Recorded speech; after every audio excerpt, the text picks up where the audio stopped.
రేపు పొద్దున మన చుప్కే బ్యాచ్ కూడా ఇదే మాట్లాడదాము.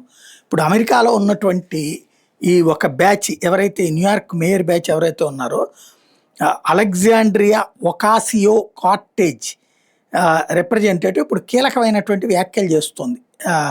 ఆవిడ ఇది సెన్ జాన్ కెనడీ దీని మీద ఘాటుగా స్పందించాల్సి వచ్చిందనమాట. ఏంటంటే Republicans are trying to rig elections by only allowing US citizens to vote.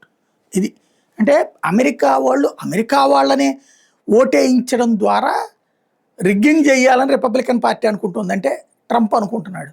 ఇంతకంటే వెర్రితనం ఏమైనా ఉందా? నీ దేశంలో నువ్వు ఓటేయాలా, వాళ్ళ దేశంలో వాళ్ళు మాత్రం ఓటేయాలంటే అది రిగ్గింగా?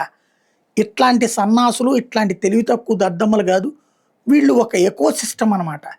వీళ్ళు మనసులో ఏదో విచిత్రమైనటువంటి భావాలు ఉంటాయి. ప్రపంచంలో ఎక్కడికైనా వెళ్ళి మేము బతకచ్చు, ప్రపంచ దేశాలలో మాత్రం మా దగ్గర ఉండకూడదు అనేటటువంటి ఒక కుచ్చితమైనటువంటి మనస్తత్వంతో ఉన్నోళ్ళు ప్రపంచ దేశాలకే పాఠాలు చెప్తూ ఉంటుంటారు అన్నమాట.